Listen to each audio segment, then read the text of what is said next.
this month, tayo po ay makakarinig, makakakilala ng mga missionaries, mga gawain po.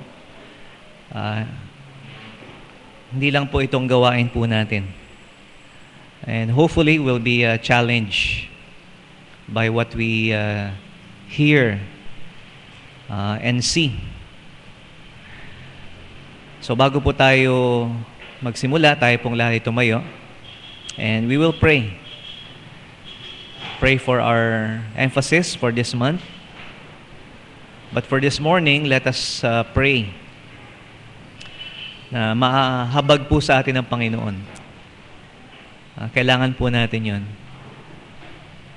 Kailangan po natin ang awa ng Diyos sa atin para makita po natin yung ating sarili. That we may see ourselves as God sees us. So tayo po ay manalangin.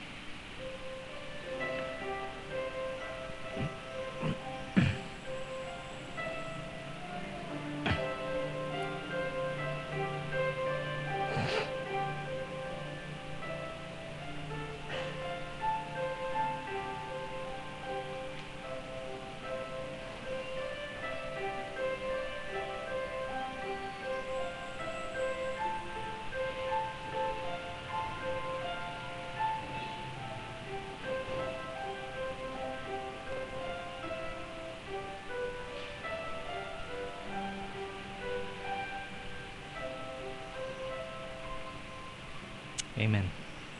Habang tayo po ay nakatayo, pakikuha niyo po ang inyong mga Biblia and turn to Matthew chapter 9. Matthew chapter 9.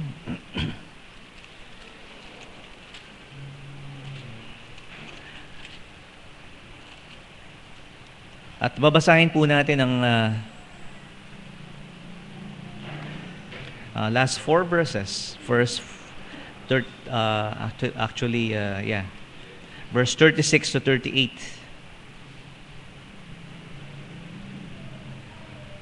Or the last 3 verses. All right? So these are familiar. So let's read them together. So basahin po natin ang sabay-sabay. So we'll all be reading sa English in the King James Bible. Okay? But when he saw, But when he saw the multitudes, he was moved with compassion on them, because they fainted and were scattered abroad, as sheep having no shepherd. Then he said unto his disciples, The harvest truly is plenteous, but the laborers are few. Pray ye therefore the Lord of the harvest, that he will send forth laborers into his harvest. Now, while we are standing, okay, let's recite a more familiar verse. So you all know John 3:16, di ba? John 3:16. Okay? So sabay-sabay po tayo. John 3:16, For God so loved the world, begin. For God so loved the world that he gave his only begotten Son, that whosoever believeth in him should not perish, but have everlasting life. Thank you. You may take your seats.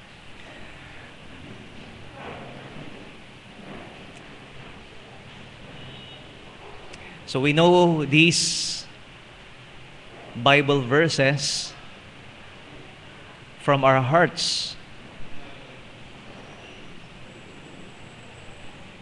And this month, I'm sure, malamang po we'll be listening to them again and again. I am not sure of that, but our missionaries oftentimes they use those verses. At sana po maging panibago po sa atin. Just like the first time we heard those words. So makita po natin dito po sa ating binasa sa Matthew chapter 9 verse 36 to 38. So before that, na babasa po natin ng ating Panginoon, He was healing people. He was teaching. He was healing those who are sick, casting out demons, okay, healing the blind, okay, making them see. And sa kabila po niya, of all these good works, these wonderful works, these miracles, there were some na nagsasabi po, ay, sa pamamagitan ng diablo, by the prince of devils, they said that he is casting out demons, healing people. And so with that, makikita po natin, ng ating pong Panginoong Hesus, as He went about, doing this. Okay? He went about in all the cities, preaching and teaching, healing sickness and every disease. Okay, so nakita po natin na ito po'y ginagawa po ng ating Panginoong Hesus nung siya po'y nandito sa mundo. Dahil kasama po nila ang Panginoon. And the Lord, He cannot help it. So kailangan talaga na pag nakita niya yung mga tao po sa kailang pangangailangan, He in His power. So He heals them. He gives them what they need. Pero nakita niya po yung karamihan. And He's not just talking about people who are physically sick. Dito po sa verse 36, when He saw the multitude, He was moved with compassion on them. At nakita niya po ang mga tao po, it didn't say if they are all sick, or kung sila po ay nagugutom lang ba, o sila ba ay merong financial problem, merong family problems. Okay? Of course, He knows all that. Okay? Pero tingnan po natin yung kanya naging reaction when He saw the multitudes. Okay? We don't know how many people, He saw. Probably hundreds or thousands of people at one time. At sinabi po rito, that He was moved with compassion. So those 1, 2, 3, 4 words, okay, He was moved with compassion. Alam niyo po, in the New Testament, that's just one word. Okay? And that word po, He was moved with compassion, just one word. It is said that you cannot find that in any other writings. Just in the gospel. So it's probably made up. Okay, there's no word like this, sa classical Greek, or any ancient literature. Just one word, He was moved with compassion. So it uniquely describes, okay, in the Gospels, how Jesus felt when He saw the needs of others. So para bang they had to come up with a word para ipakita lang sa atin kung ano ba yung nararamdaman ng Panginoong Hesus para doon sa mga nangangailangan. And of course, makikita po natin ito in other places. Of course, beginning here, okay, simula po rito sa Matthew 9. But also in other narratives po, like 14 verse chapter 14 verse 14, and Jesus went forth and saw a great multitude. He was moved with compassion on them and healed their sick. Okay, so once again, andyan po yung karamihan, yung multitude, and He was, once again, this one word, moved with compassion on them. We find that also in Matthew chapter 20. So a simple search po of this word, makikita po natin kung saan po ito ginamit. Chapter 20 verse 34. So Jesus had compassion on them. Sino po itong them? The two blind men. Okay, as he was passing by Jericho. And touched their eyes, and immediately their eyes received sight, and they followed him. Okay, so once again, he was moved with compassion. He had compassion on them.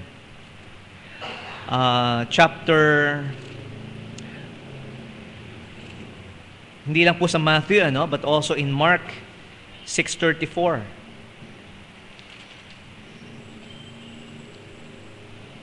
Okay, so if you can open there, it says there, and Jesus, when he came out, saw much people, and was moved with compassion towards them, because they were as sheep not having a shepherd, and began to teach them many things. So this is a different version of the same account sa Matthew chapter 19. Pero makita po natin yung consistency on them, on the multitudes. Okay? If you care to move on, sa chapter 8 verse 2 of Mark, sabi niya ito, I have compassion on the multitude, because they have now been with me 3 days and have nothing to eat. So ito po yung okasyon po na ang Panginoong Hesus nagpakain ng libu-libong mga tao. At ang nagtulak po sa kanya, to feed the multitudes, was that he had compassion on them. In chapter 9,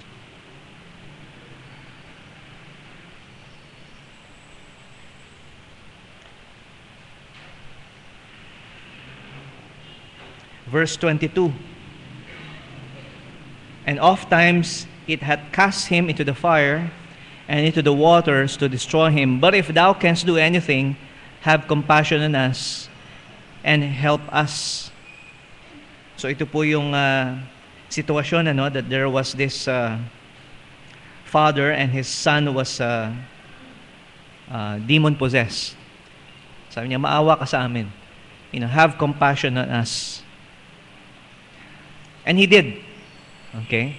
He delivered this child from demon possession. Not only in Mark and Matthew, also in Luke chapter 7.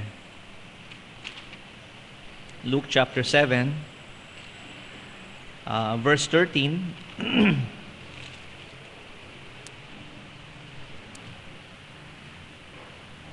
And the Lord saw her, he had compassion on them, and said, weep not. Okay, so I'm just reading the verse na meron pong word na compassion. So ito po yung pagkakataon po na meron pong isang widow, namatay yung anak niya, only son. Okay, so naawa sa kanyang Panginoon, had compassion on her. And Luke says, yun nga po nagkaroon po ng compassion ng Panginoon sa kanya. And he raised this young man, from the dead. And what moved him to do that is that he had compassion. Now, meron pong dalawang pagkakataon that this word is used not of the Lord Jesus Christ, but in two situations po, sa parable. Okay? Yung Samaritan po, okay, in Luke chapter 10, verse 33, had compassion, on do sa isang tao po na hold up, na nabugbog po siya, At naawa po. He had compassion. Came to where he was. And then also sa the father of the prodigal, sa Luke chapter 15 verse 20. Na kung saan po, malayo pa lang yung anak niya, the prodigal, the father of the prodigal, when he saw him afar off, nagkaroon siya ng compassion on them. Okay, so ano po ang makikita po natin? What do we see in this usage of the word compassion? What do they have in common? So nagsimula po ito dahil nakita ng Panginoon. Naunawaan niya yung sitwasyon po, yung kalagayan ng mga tao.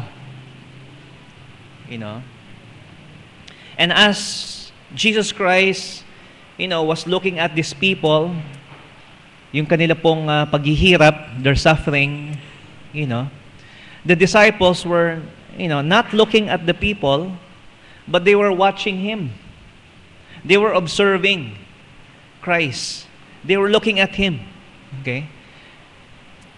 At ito po yung nagkaroon ng impact sa kanila, na how emotionally the Lord responded to what He saw. Nakita po nila na He was visibly affected.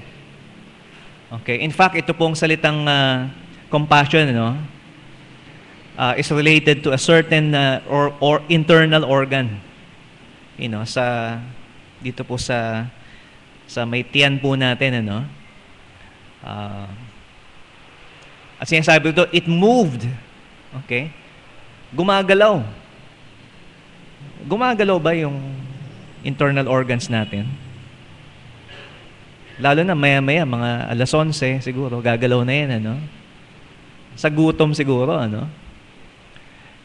Pero have you ever felt that way na you saw something or someone in a difficult situation, and then you feel your insides are moving?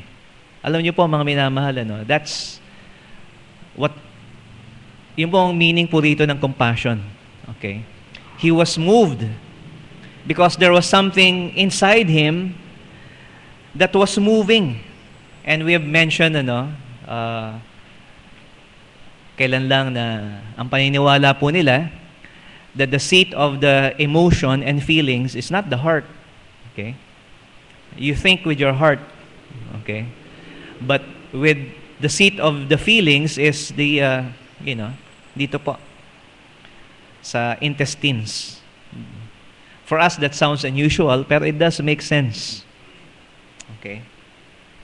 So, makikita po natin, mga minamahal, when the Lord saw the suffering, when the Lord saw the needs of others, He felt it. He was visibly affected. Okay?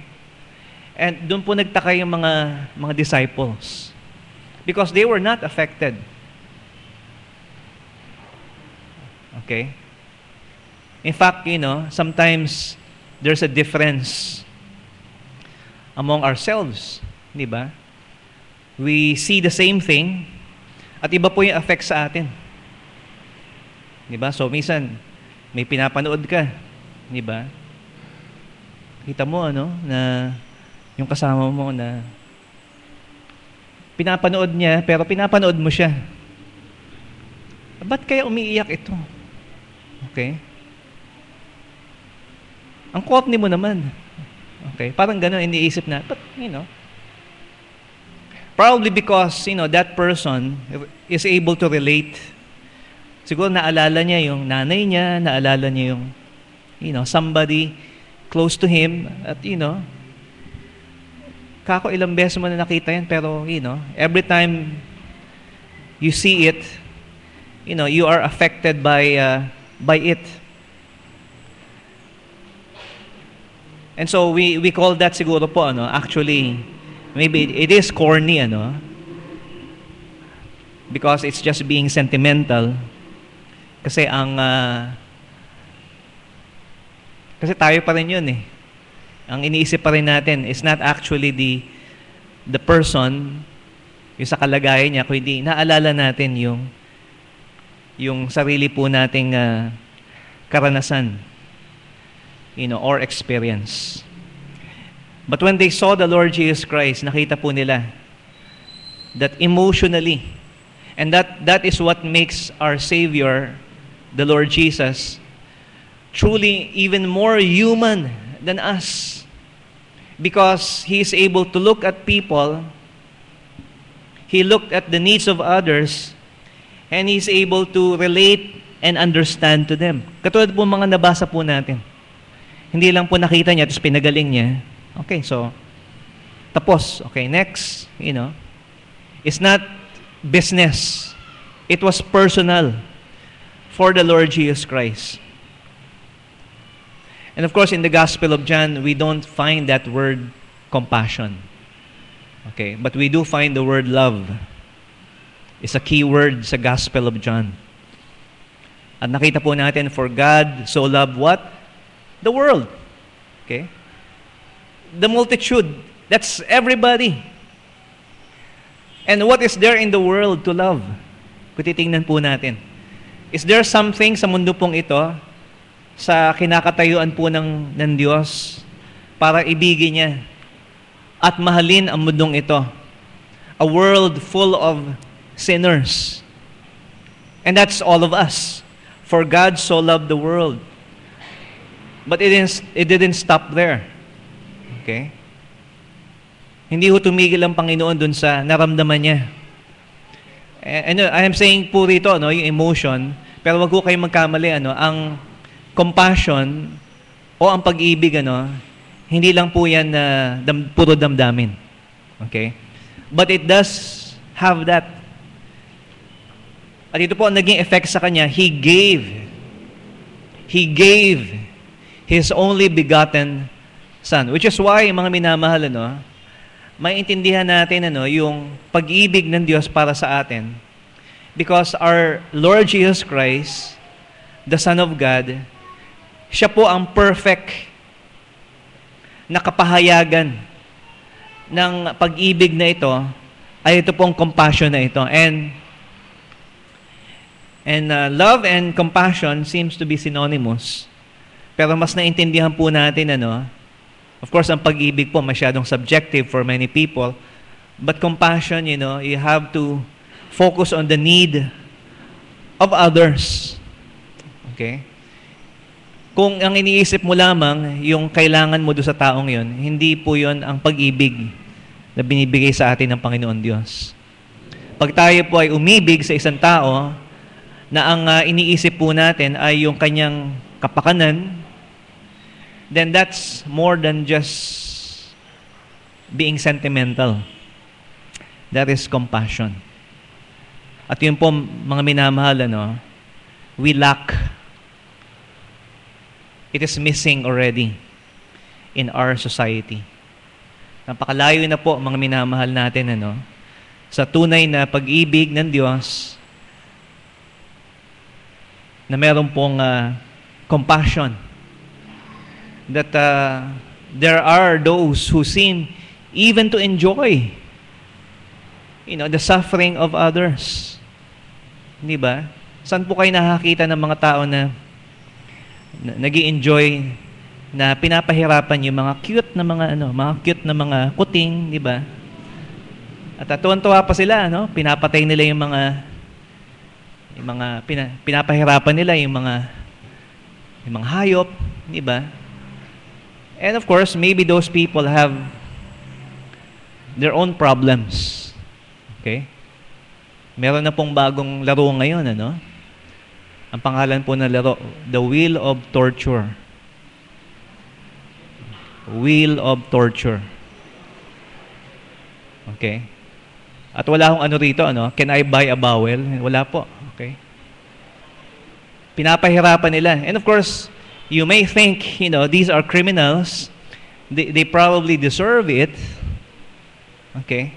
Pero the fact that people are enjoying it, nag-i-enjoy po sila, na pahirapan yung kanilang kapwa. Pinapakita na po lamang sa atin, nasa na ho ba tayo? As people. But then again, isipin po natin, even the Lord has compassion on those people. Di ba? Yung pag-ibig ng Diyos ay para din po sa mga tao na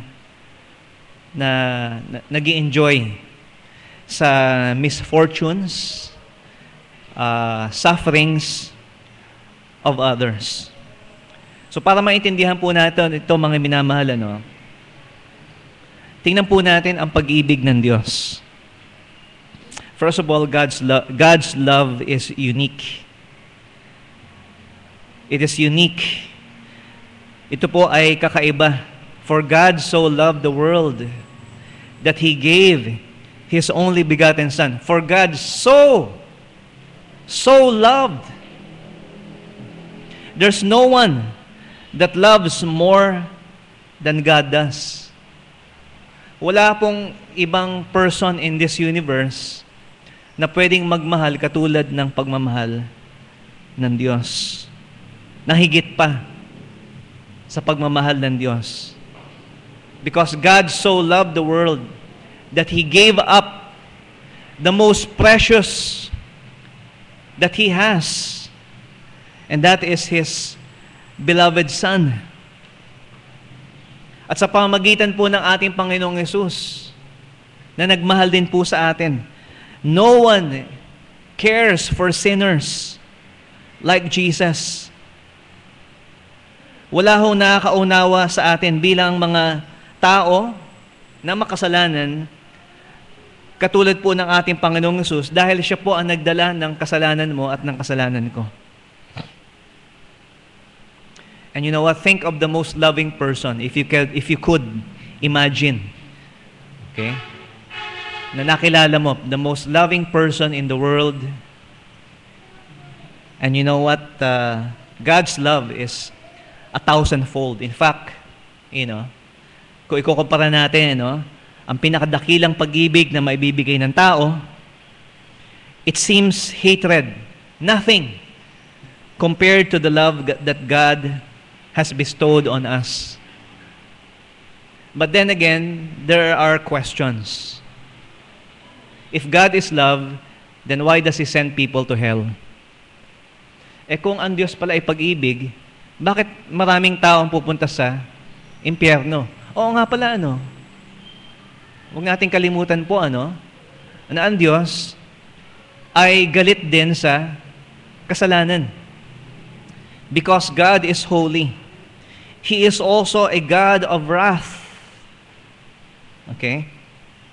How can a God of love allow people to suffer and die? Sa mga trahedya po, na nakapanood po natin. May mga nag-iisip po, kung may Diyos, ba't nangyari yun? Okay? Why is there suffering, in the lives of people, but isipin nyo, sabay-sabay, ng mga tao. Kasama yung inosente, well, there's nobody innocent, pero yung masyadong masama, sama-sama po yan. So, hindi ba naisip ng Diyos? How can God be love? And allow suffering to happen? In fact, you could even go back to the beginning. Bakit nga ba pinahintulutan pa ng Diyos? Kung ito ay dahil sa kasalanan natin, why did God allow sin to enter into in the first place? And so these are hard, difficult questions. They are valid questions also. Pero kung ito po ay babasahin po natin, sa pinahayag po sa atin ng Panginoon, yes, revealed Himself, in many ways, kahit po sa Old Testament, that He is love, full of compassion and mercy. Okay? Then, sinasabi lang po rito, magtiwala tayo sa Kanya. Let us trust Him. At hindi lang po dun sa mga bagay na nakikita po natin. So, God wants us to trust Him in spite of all the things that we see. Of course, some people even went to the other extreme na sinasabi nila na siguro ang sagot dyan, hindi makapangyarihan ng Diyos. Gusto niya tayong tulungan, kaya lang hindi niya kaya. And that's sad also. Okay?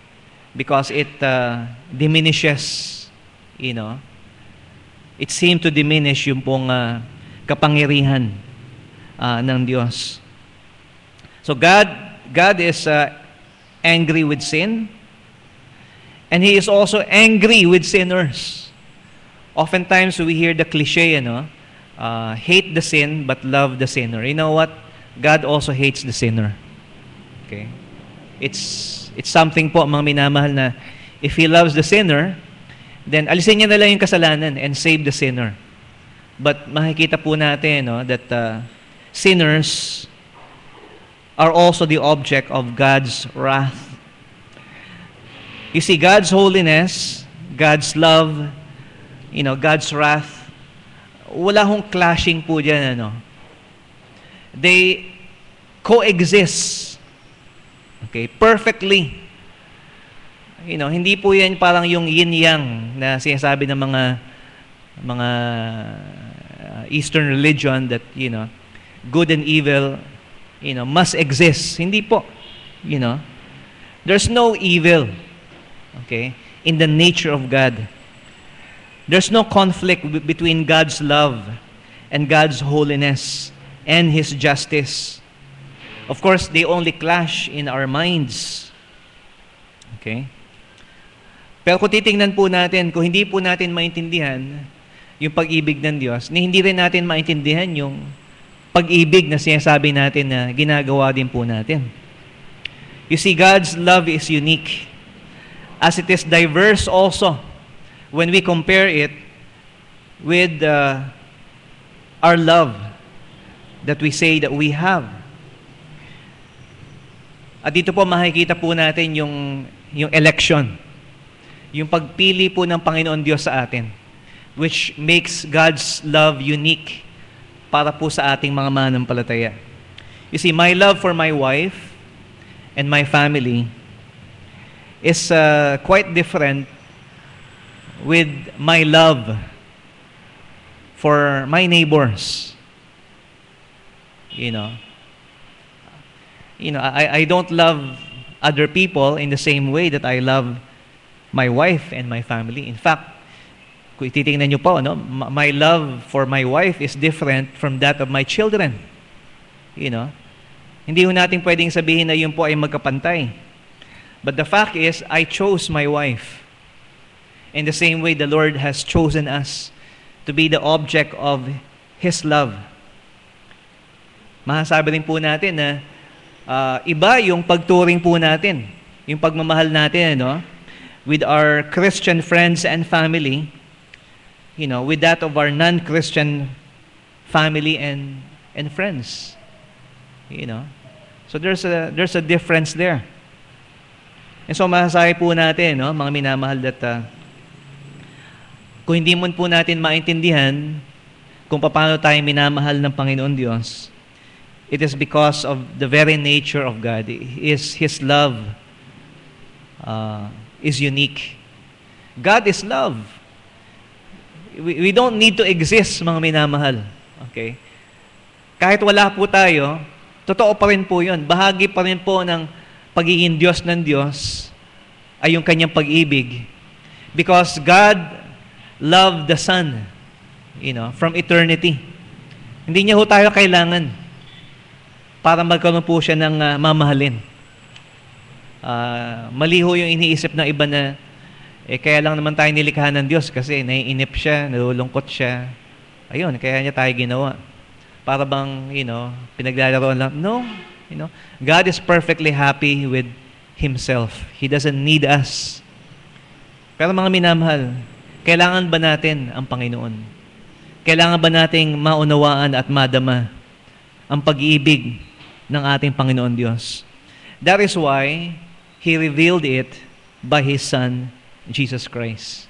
For God so loved the world, He gave His Son.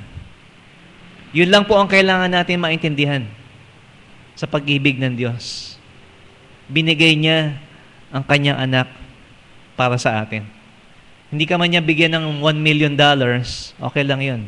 Basta maintindihan mo, He gave you something more. He gave you His only begotten Son. He may not give you a perfect family, a perfect health, perfect job, but He gave you His perfect and only begotten Son. And that's all that we need to know. Okay? Yun po lamang ang kailangan natin tanggapin. Pero isipin din po natin, paano po tayo inibig ng ating Panginoong Yesus. At dito po papasok mga minamahal, yung missions. That how also we could express this compassion towards others. He saw the multitudes. Yun lang po ang ulit-ulitin ko po sa inyo ngayong umaga. Buksan po natin yung ating mga mata. Dahil kung hindi po tayo titingin o makikinig, hindi po natin mauunawaan, and therefore, we do not have compassion. You think we need to be compassionate? Yes. Okay? Kung hindi po tayo magiging compassionate, patungo po tayo dun sa landas ng mga taong they enjoy the sufferings and misfortunes of others. So we need to have compassion because the options does not look promising for us. Mahalaga po na matutunan po natin to have that compassion in the same way that Jesus Christ had. At nung nakita po ng Panginoon in Matthew chapter 9 verse 36, when He saw the multitudes, marami po sila, at ganyan din po, ang Panginoon po, hindi naman siya nagmamahal dahil sa marami, but nakita rin po natin that the word compassion is also used individually, okay? For that one woman na namatay yung kanyang anak at binuhay ng Panginoon. So, hindi ho namimili ang Panginoon kung sino ba yung mas marami o yung mas kaunti. And so makikita po natin, He looked beyond the numbers, although He saw that there are many.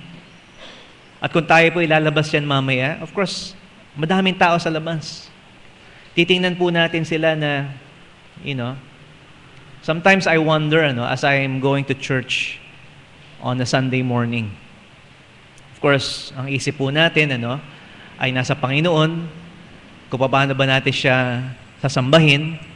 Pero I just can't help but looking at other people. Okay?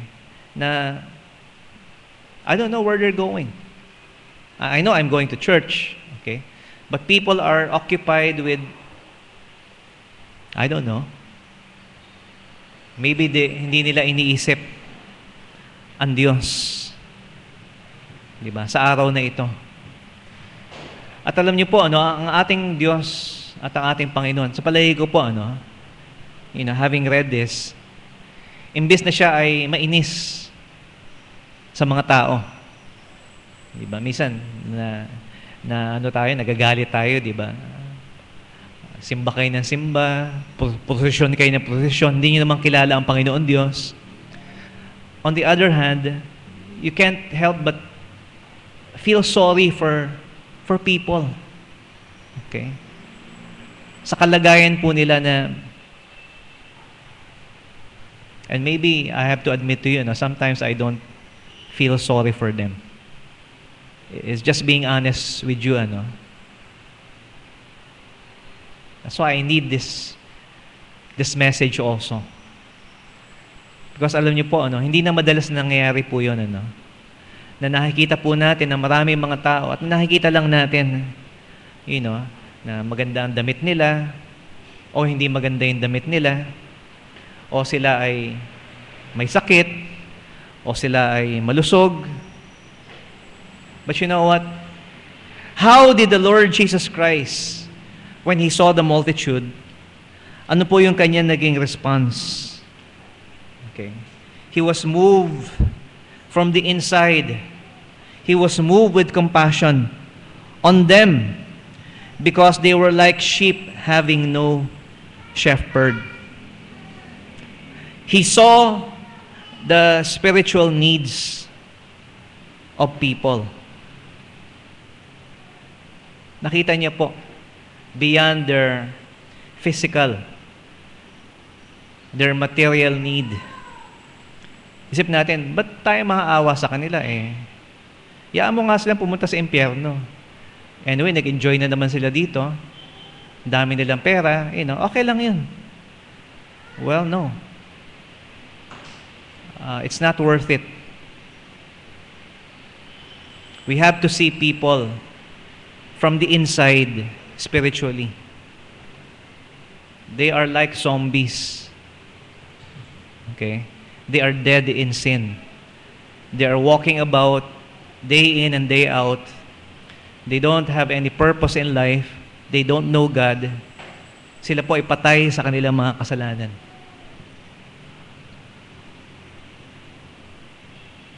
Namumuhay po tayo sa kalagitnaan nila. And yet, we don't want to look at them. Why?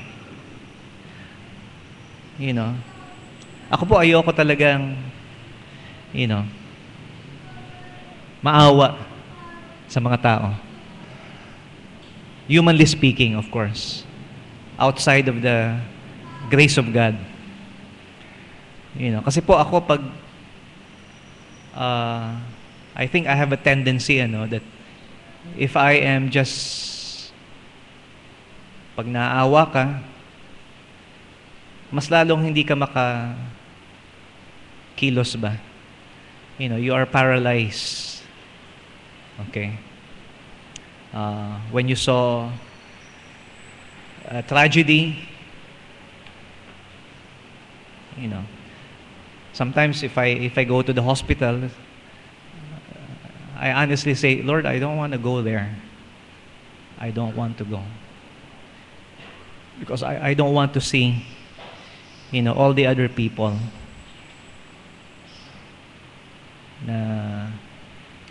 who are hurting. And kahit gusto mong tulungan, wala ka naman talagang in your own strength. So, of course, I have to, especially if you have to see somebody sa intensive, intensive care, and it's very hard. It's very hard. So, hindi talaga ako pwedeng mag-doktor kasi, ako siguro yung unang manghihina. But of course, by the grace of God, we need a compassion that moves us, okay, and not, paralyze us. At ano po ang naging action ng ating Panginoong Hesus when He saw the multitudes? And as I've said po, He was moved by what He saw. Kung ano po yung kanyang nakita. And that makes Him truly more human than us.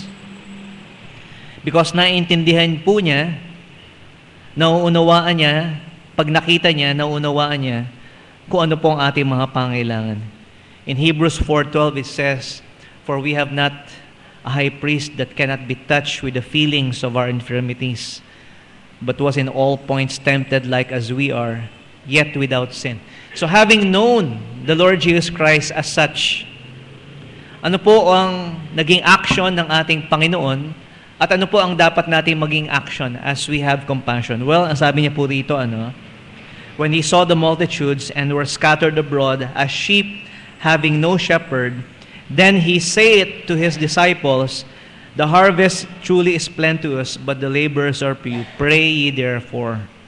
So, ang una po niyang naging ginawa, ay nanalangin po siya. At sinabi niya sa kanyang mga tagasunod, pray, therefore, that the Lord will send laborers. So, as you look at people, at maintindihan mo kung ano yung pangangailangan nila, and knowing that you're utterly helpless on your own to do anything about it, you look up to the Lord and you pray for them. You pray for them.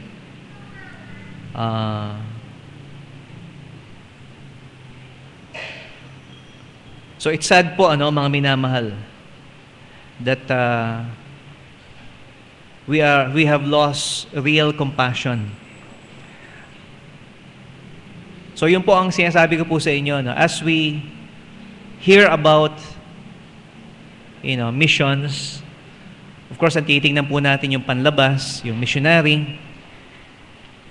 Tingnan natin yung physical needs of the ministry. But ang bottom line po ng missions is the multitudes, those people that have spiritual needs. Mahalaga yung physical needs, of course. But that's just a symptom of what is in the inside. And we are not just lacking interest. Okay? So, we don't know because we don't see. Di ba? Hindi ho natin inaalam. Hindi natin kilala yung mga missionaries natin. We don't know what's going on with the world. We don't know how far the gospel has progressed.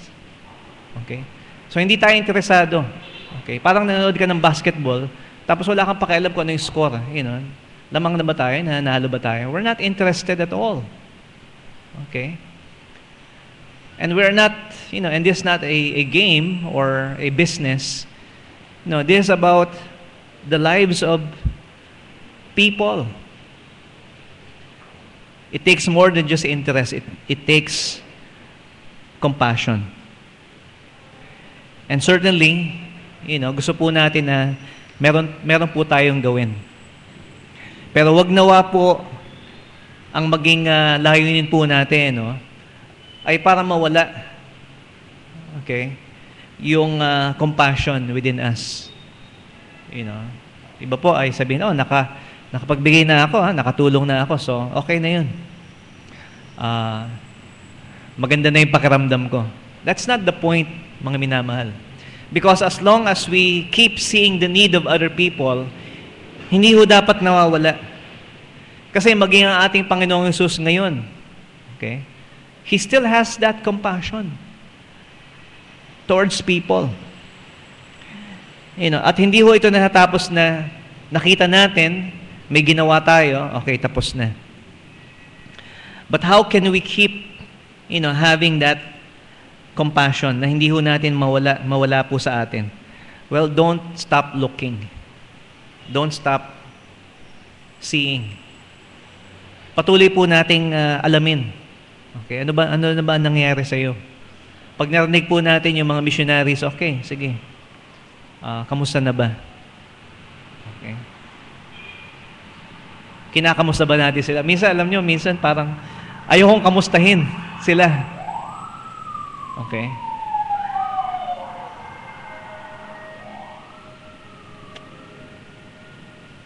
Ayokong kamustahin yung mga tao na may mga, alam ko na nangangailangan ng tulong at panalangin.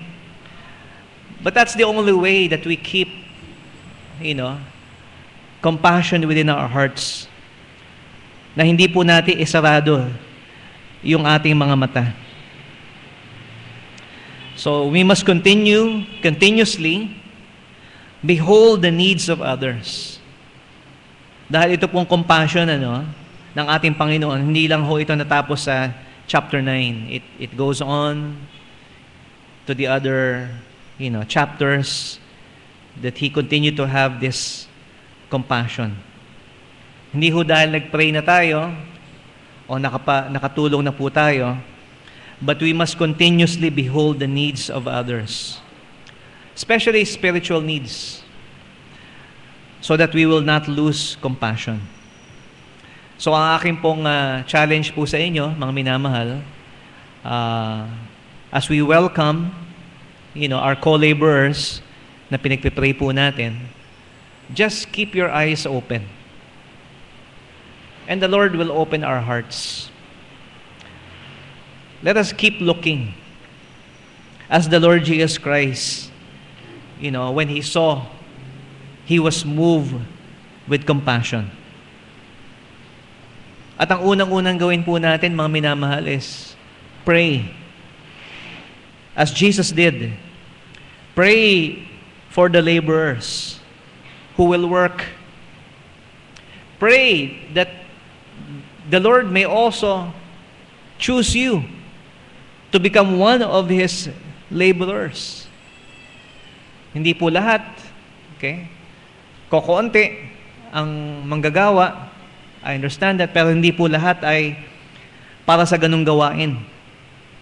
Pero wag ho natin, and this is another message, wag ho nating tingnan na ang gawain po ng misyon ay isang kahabag-habag na tawag ng Panginoon. But in fact, it is one of the most glorious calling that a person might be called to by the Lord.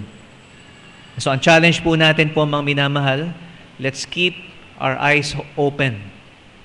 And when our eyes are open, our hearts also shall be open, having that compassion. So tayo po ay manalangin.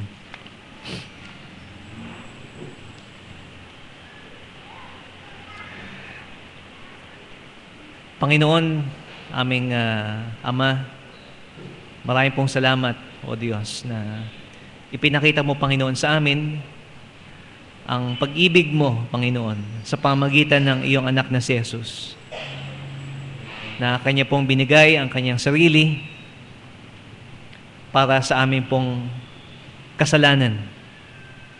Nagdadala po, Panginoon, ang lahat ng paghihirap sa aming buhay. At maraming pong salamat po, Panginoon, na ipinahayag mo sa pamamagitan ng iyong anak na kayo po ay umiibig sa amin, na darama mo, Panginoon, ang aming po mga kalagayan. And so, I pray, Lord, that we shall do the same. Na kung paano niyo po nakita ang aming pong kalagayan, makita rin po namin, Panginoon, ang kalagayan ng mga tao po na nangangailangan sa iyo. Maging bukas sa aming pong puso, Panginoon, na manalangin at mahabag po, Panginoon, sa mga tao po na meron pong matinding pangangailangan. Not just physical or material needs, but most of all, we pray, Lord, para sa kanilang spiritual na pangangailangan sa iyo.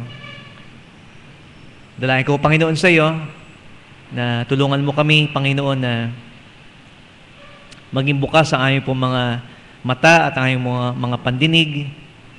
Maging interesado po kami, Panginoon, sa mga bagay na aming pong